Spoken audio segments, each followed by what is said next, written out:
Assalamualaikum warahmatullahi wabarakatuh. Hadirin jamaah salat tarawih rahimakumullah. Sebelumnya kami mengucapkan terima kasih kepada para jamaah yang beribadah salat tarawih di Masjid Nasional Al-Bar Surabaya. Sebelum ibadah salat tarawih perlu kami sampaikan informasi sebagai berikut. Yang pertama, mohon para jamaah mengisi sop terdepan serta semua handphone dan alat komunikasi lainnya dinonaktifkan.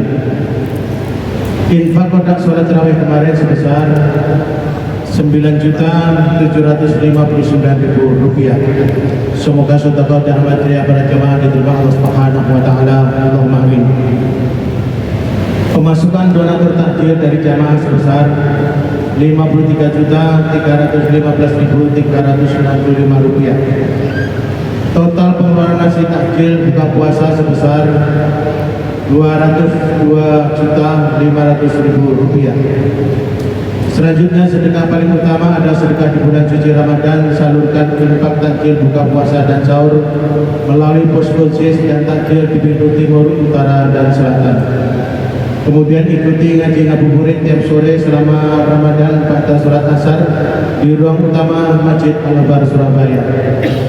Kemudian dapatkan 5 manfaat ngaji ngabuburit: 1. Qiraatul Quran, 2. Ngaji bareng ustaz kompeten, 3. Dapat takjil, 4. Dapat nasi box, 5. Dapat motor Honda. Jamaah sekalian yang berbahagia, hari ini Rabu tanggal 20 Maret 2024 yang bertugas sebagai penceramah salat tarawih pada malam hari ini Beliau Al-Karam Bapak Profesor Dr. Insinyur Haji Abdullah Syahab MSc dengan tema memupuk kecerdasan sosial di bulan Ramadan. Sedangkan imam tarawih malam ini Beliau Al-Karam Haji Abdul Hamid Syaifuddin. Terima kasih atas perhatiannya. Billahi taufiq wal hidayah. Assalamualaikum warahmatullahi wabarakatuh.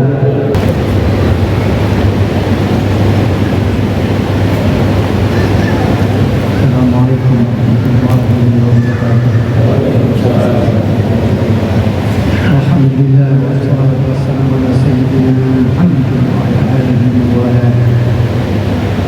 Bismillahirrahmanirrahim. Syahrul Ramadan alladzi unzila fihi al-Qur'an hudan lin-nasi wa bayyinatin minal huda wal furqan.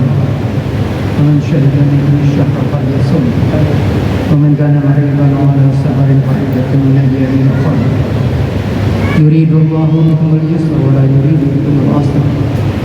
ولتكمل العدة ولتكبروا الله على ما هداكم ولعلكم تشكرون. وإذا سألك عبادي عني فإني قريب أجيب دعوة الداعي إذا دعاني فليستجيبوا لي وليؤمنوا بي لعلهم يرشدون. Alhamdulillah, pada malam hari ini kita bisa bersama-sama hadir dalam majelis yang mulia ini. Di bulan Ramadan yang sangat mulia ini, bulan yang penuh dengan rahmat dan maghfirah dari Allah Subhanahu wa taala. Kita berdoa kehadirat Allah Subhanahu wa taala, semoga semua yang kita lakukan ini bisa diterima oleh Allah sebagai langkah-langkah kita mendekatkan diri kepadanya. Materi kita pada hari ini terkait dengan kecerdasan sosial di bulan Ramadan. Bapak, Ibu, dan saudara-saudara sekalian, mungkin pernyataan yang pertama perlu saya sampaikan bahwa manusia itu pada hakikatnya bukan makhluk sosial. Jadi defaultnya manusia itu adalah makhluk individual. Bahkan nanti pertanggungan jawab kita kehadirat Allah Subhanahu wa taala juga individual. Wa kullu insanin alzamnahu ta'irahu fi unuqihi wa nukhriju lahu yawmal qiyamati kitaban yalqahu manshura. Iqra kitabak kafa bi nafsika al-yawma 'alayka hasiba. Man ihtada fa innama yahtadi li nafsihi man dhalla fa innama yadhillu 'alayha wa la taziru waziratun wizra ukhra wa ma kunna mu'adzibin hatta nab'atha rasula. Nanti di hari akhir pertanggungan jawab manusia itu individualis. Tidak ada pertanggungan jawab kolektif. Setiap orang bertanggung jawab terhadap dirinya sendiri. Mudah-mudahan Allah Subhanahu wa taala mengampuni semua dosa-dosa kita. Sehingga manusia itu bukan makhluk sosial. Hanya dalam keadaan terpaksa saja dia menjadi makhluk sosial. Tetapi defaultnya manusia itu individualis. Nah, Bapak bisa membuktikan ini. Saya bisa memberi 10, 20, ratusan contoh yang menunjukkan bahwa kita ini makhluk individualis. Kalau tersisa penjual nasi goreng, tersisa 1 piring, kemudian Bapak dan orang lain ingin beli, Bapak berdoa semoga siapa yang dapat nasi 1 piring, insya Allah Bapak. Gak mungkin Bapak berdoa mudah-mudahan kena dia. Kalau Bapak punya anak kecil, masih kecil, yang belum terjamah pendidikan, masih kecil, yang untuk umur 2 tahun, kalau Bapak mau buat eksperimen silahkan. Berikan kepada anak Bapak itu kelereng, di tangan kiri 3 buah kelereng, di tangan kanan 5 buah kelereng. Kemudian Bapak katakan, "Le, kue milih, pilih sing pilih." Nanti kira-kira yang mana gitu? Yang 3 atau yang 5? Kalau dia pilih yang 3 itu calon sufi, atau mungkin calon anggota DPR. Kalau yang dia memilih yang 3, tetapi pada umumnya dia akan memilih yang 5. Kenapa dia yang milih 5?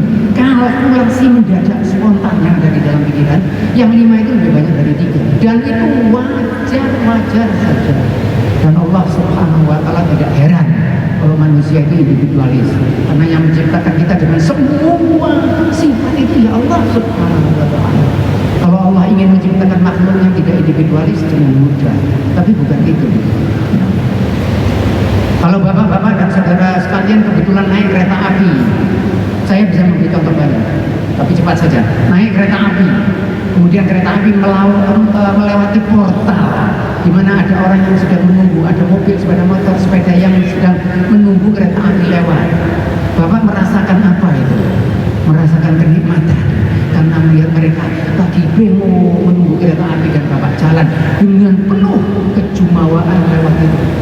Malah kalau bisa kereta apinya jalannya jangan terlalu cepat supaya kita lebih menikmati dalam waktu yang lebih lama. Kalau Bapak mengatakan saya tidak begitu Pak, oh saya bertanya-tanya apakah memang benar yang jadi manusianya adalah makhluk individualis. Maka itu individualisme atau cinta kepada diri sendiri ini, kalau antum perhatikan di dalam ayat-ayat Al-Quran hampir-hampir tidak ada. Tidak ada, cintailah dirimu, makanlah yang enak-enak, hampir tidak ada. Kalau ada hanya isyarat-isyarat kecil. Tetapi yang sebagian besar apa? Yang sebagian besar adalah lihatlah orang di sekitarmu, perhatikan orang di sekelilingmu. Kamu tidak hanya mempedulikan dirimu sendiri, tapi peduli kepada orang lain. Maka itu saya sering mengatakan bahwa individualisme ini adalah kodrati, secara kodrat manusia itu individualis. Tetapi kalau makhluk sebagai makhluk sosial itu adalah hasil pendidikan. Maka itu kita perlu dididik untuk menjadi makhluk sosial. Karena kalau kita ini adalah makhluk individual. Biasanya kalau kita itu mulai melirik ke dunia luar, seringkali, walaupun tidak selalu, itu kita memanfaatkan lingkungan untuk malah membuat individualitas kita itu semakin tinggi. Seringkali begitu. Sehingga manusia pada prinsipnya, kalau dia mampu untuk hidup sendiri, mampu mencukupi diri sendiri, dia tidak akan melihat ke kiri dan kanan. Illa man rahima rabbi, kecuali yang mendapatkan rahmat dari Allah Subhanahu wa Ta'ala. Bapak-bapak dan saudara sekalian dan ibu, pemikiran seperti itu harus dikenal dengan baik. Karena kalau tidak, kita menduga kalau kita ini makhluk sosial. Kita menduga kalau kita ini mempedulikan orang lain, yang pada prinsipnya tidak demikian. Kita ini adalah orang yang paling cinta kepada diri kita sendiri. Mudah-mudahan kita diselamatkan oleh Allah Subhanahu wa Ta'ala. Sebagai contoh saja. Kalau misalnya pada saat ini mudah-mudahan kita diselamatkan oleh Allah. Sebagai contoh, kalau pada saat ini ada gempa bumi yang hebat mengguncang masjid ini, siapa yang Bapak dan Ibu selamatkan? Siapa yang Bapak selamatkan? Saya, imam masjid ini diselamatkan? Insya Allah. Bapak pasti menyelamatkan diri sendiri, pasti. Dan itu pemberian Allah, dan itu bagian dari mempertahankan diri. Tanpa itu manusia tidak bisa survive di dunia. Kalau orang-orang primitif itu tidak mencintai dirinya, mereka tidak bisa bertahan. Tetapi karena cinta kepada dirinya itu yang menyebabkan mereka bisa bertahan di dalam hidup. Maka itu cinta kepada diri sendiri ini boleh atau tidak ada masalah. Maka itu kalau Bapak punya duit, Bapak punya uang, berapa yang diminta oleh Allah Subhanahu wa Ta'ala, bukan untuk Allah, tetapi untuk orang yang lain. Berapa yang diminta? 1/40, 2,5%. Ya, fikihnya ada bermacam-macam. Tetapi paling tidak yang umum 1/40, 39/40 untuk kamu. 1/40 itu saja kadang ditawar. Mudah-mudahan kita mengeluarkan zakatnya itu 500 miliar. Bapak-bapak dan ibu mau zakatnya 500 miliar, mau? Biasanya masih ada yang tidak mau. Waduh Pak, kok banyak Pak. Padahal kalau zakatnya 500 miliar itu berarti uang Bapak 40 kali lipat dari itu. Maka itu kalau zakat kita banyak, berarti duit kita banyak. Nah, maka itu untuk supaya kita menjadi makhluk sosial ini, dengan kepedulian sosial, dengan kecerdasan sosial, harus dididik. Bahkan kalau saya melihat tidak cukup dengan dididik, harus dipaksa. Jadi kalau Bapak melakukan sesuatu itu harus dipaksa. Kalau tidak dipaksa, kita sulit menjadi makhluk sosial, sulit. Kalau Bapak ingin bersedekah, berapa sedekahnya? Kalau sedekah Bapak itu mulai besar, pasti ada unsur keterpaksaan di situ. Sehingga kalau Bapak ingin bersedekah dan sedekah itu bermakna, maka sedekah itu harus ada unsur keterpaksaan di dalamnya. Ada kiai-kiai, ustadz-ustadz yang mengatakan kita itu kalau melakukan sesuatu harus ikhlas, harus mengalir tanpa ada keberatan apapun. Perhatikan baik-baik. Biasanya yang begitu itu mesti kecil. Yang ikhlas itu 1.000, 2.000 rupiah, itu ikhlas. Nah kalau 1.000, 2.000 rupiah tidak ikhlas, agak luar biasa. Saya buat itu ikhlas. Bahkan saya sering mengatakan begini, mungkin ya ini berandai-andai saja hipotesis, setan itu tidak tertarik. Setan tidak tertarik mengganggu Bapak kalau Bapak sedekah 1.000 rupiah, tidak tertarik. Culnoai saya bu. Tetapi begitu Bapak mulai 100.000, 500.000, sekian juta, setannya datang dan mulai membisik-bisik kita sesuatu. Maka itu perbuatan baik ini tidak akan bisa kita lakukan tanpa terpaksa. Maka itu saya sering mengatakan bahwa hidup ini adalah seni mengelola keterpaksaan. Ya. Mau jadi orang pintar, mesti memaksa diri sendiri. Mau jadi orang sehat, mesti memaksa diri sendiri. Mau jadi orang yang roman, mesti memaksa diri sendiri. Mau jadi orang kikir, tidak perlu memaksa. Lahir procot, langsung kikir. Jadi orang kikir nggak perlu berjuang. Mau masuk neraka nggak perlu berjuang. Mau jadi orang dolim nggak perlu berjuang. Mau jadi orang baik harus berjuang. Against nature, bertentangan dengan faktor alamiah yang ada di dalam diri kita, bertentangan. Maka itu kita perlu melakukan pemaksaan terhadap diri kita. Saya beri contoh sederhana. Pada suatu saat saya keluar dari rumah dan ada seorang pengemis yang minta kepada saya. Biasanya saya kasih, dan biasanya kalau perhatikan baik-baik, biasanya kalau kita mau ngasih itu kita pakai doa, dan doanya menarik banget. Doa seorang kikir, doa orang yang kikir. Duh Gusti, mugi-mugi ada uang kecil, uang kenjor alim. Doa itu doanya orang kikir itu. Minta uang kecil, mudah-mudahan ada uang kecil. Terus berayami cari uang kecil. Kalau ada 1.000, tidak ada 2.000. Paling banter 5.000 rupiah. Maka katakanlah Bapak tidak punya uang 5.000 rupiah, yang ada hanya 50.000 rupiah. Bapak berani ngasihkan itu? Doakan mari kita bersama-sama. Mudah-mudahan kita diberi kekuatan oleh Allah Subhanahu wa Ta'ala. Berani kita mengeluarkan 50.000? Itu biasanya menarik itu. Kalau yang 50.000 itu tadi keluarnya agak pelan, 50.000 keluarnya begini. Tetapi begitu kelihatan 50.000, kembalinya seperti ada pernya, seperti ada pekatnya, langsung kembali. Jadi apa abang kayak saya ketahui, saya tidak pernah seumur hidup masih sedekah 50.000, tidak pernah. Langsung kembali. Kalau perlu diajak salaman aja, sorry ya, salaman aja. Saya tidak punya uang kecil. Nah bayangkan saja kalau pada saat itu si pengemis ini tetap saja minta begini. Malah kalau untuk membuat drama, sedikit drama, pengemisnya ini mengeluarkan ayat Al-Quran. Matalul ladzina yunfiquna amwalahum fi sabilillah kamathali habbatin anbatat sab'a sanabila fi kulli subulatin mi'atu habbah wallahu yudha'ifu liman yasha' wallahu wasi'un 'alim. Orang yang ngasih sedekah itu dibalas 700 kali. Nah saya yang mendengar itu agak bingung sedikit. Saya berada dalam kondisi dilema moral. Ini tak kena apa enggak? Tetapi dasar orang kikir, saudara. Dasar orang kikir masuk ke dalam labirin di dalam otak saya. Cari ayat Al-Quran yang mengatakan kalau sedekah itu tidak perlu banyak. Ada ayatnya. Alladzina idza anfaqu lam yusrifu wa lam yaqturu wa kana baina dzalika salah satu sisi ibadah rahman itu kalau sedekah tidak terlalu kikir tapi tidak juga terlalu banyak. Wala taj'al yadaka maghlulatan ila 'unuqika wa la tabsutha kullal basti wa taqud maluman mahsura. Kalau sedekah itu jangan diumbar, nanti kamu sulit. Oh, saya jadikan ini sebagai pedoman. Saya ketahui kegedean. Saya katakan kepada pemirsa, wah dulu potonganmu saya ketahui kegedean. Nah, jadi saya kasihkan kembali lagi dan setan datang menggebu-gebu. Orang itu kalau sedekah yang perlu ikhlasnya, walaupun sedikit 50.000, kalau kamu kasihkan keluargamu jauh lebih baik. Intan dia itu. Kamu tuh sudah baik kok kepada istrimu. Kok ngasih orang 50.000 kepada istrimu kikir, tetapi kepada orang lain baik. Kamu tuh ingin dipuji. Wow, setan datang. Tapi perhatikan berdua ribu dia tidak datang. Jadi oleh kamu itu.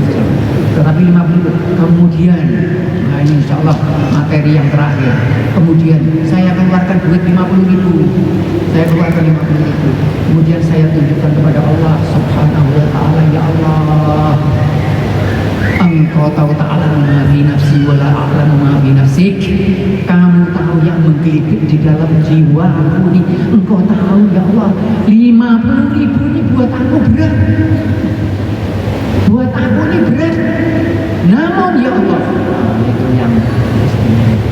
Karena Engkau, bukan karena siapapun, karena Engkau dengan berat hati aku berikan 50.000 rupiah.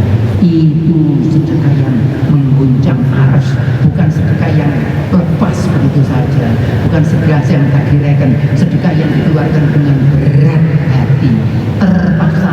Bahkan sampai pulang itu masih dipikir, itu masih ketemu, dipikir betul. Tetapi yang dipikir bukan kepada manusia, bukan. Sama sekali kita tidak, tapi mengeluh kepada Allah. Duh Gusti, saya ketahui saat meninggal. Dan Tuhan tahu kalau buat kita itu berat. Bapak-bapak dan ibu berani melakukan itu. Ini di bulan puasa ini, sedekah pahalanya besar. Berani mengeluarkan, berani bereksperimen untuk menunjukkan bahwa sebetulnya setan itu tidak punya daya apapun kepada kita. Tidak ada setan, tidak ada jerangkong, tidak ada genderuwo. Kalau kita mau, tidak ada seorang pun, sesetan pun yang bisa mengalahkan kita. Mau bereksperimen, coba besok. Ya, berapa eksperimennya? Tidak boleh kecil, karena kalau 2.000 pakai nopitik ayo titik kalau pakai nopitik dilupain. Kalau 2.000 tidak mau. Tapi yang agak berat itu sesuai dengan kemampuan Bapak. Kalau menurut Bapak, saya ini kalau 50.000 itu sudah agak berat. 50.000 ya, Bapak buat eksperimen, cari orang yang layak, yang sangat layak. 50.000 Bapak keluarkan dari kantong, niat ikhlas lillahi ta'ala. Bapak keluarkan 50.000, nanti setan pasti datang. Terlalu banyak. Kemudian Bapak tunjukkan kepada setan, "Halo, saya katakan, kamu mesti menduga kalau aku tidak akan memberikan ini." Setannya bilang, "Iya, nggak usah dikasihkan." Kemudian saudara tunjukkan kepada setan dan saudara katakan, karena setan itu bisa melihat kita tidak bisa melihat mereka. Saya katakan kepada setan, walaupun kamu berat hati, namun karena Allah aku berikan 50.000 rupiah ini. Kemudian Bapak lihat apa yang terjadi. Tidak ada yang terjadi. Tidak ada setan yang bisa menghalangi kita untuk Allah. Kalau Bapak tidak jadi memberikan 50 rupiah itu, memang Bapak yang tidak mau ngasih. Jangan nyalahkan setan, jangan nyalahkan genderuwo, jangan nyalahkan, tidak ada. Memang kita yang tidak mau ngasih. Maka itu di dalam kehidupan kita ini, untuk bisa menjadi makhluk sosial harus dipaksa, harus dilatih dengan berat hati. Bahkan anak-anak itu juga harus dididik. Bapak kalau biasanya sedekah 1.000 rupiah, kalau di depan anak sedekahnya lebih besar. Ada orang yang mengatakan kepada saya, kalau begitu tuh berarti kan munafik itu Pak, itu ingin dipuji. Oh enggak, Tuhan kan tahu. Saya bilang itu bukan kemunafikan, itu adalah bentuk strategi dakwah, sehingga anak ini tahu kalau ngasih jangan 1.000 rupiah, walaupun orang tuanya tadi biasanya 1.000, tetapi di depan anaknya ngasihnya 5.000 rupiah. Tidak ada masalah, itu yang namanya strategi dakwah. Mudah-mudahan Allah Subhanahu wa Ta'ala menjadikan kita makhluk sosial yang penuh dengan kepedulian, bahkan wayu'minuna ala anfusihim walau kana bihim khasasah, kata Al-Quran, mementingkan orang lain walaupun dirinya sendiri dalam keadaan sulit. Aqulu qouli hadza wa astaghfirullah li wa lakum. Wassalamualaikum warahmatullahi wabarakatuh.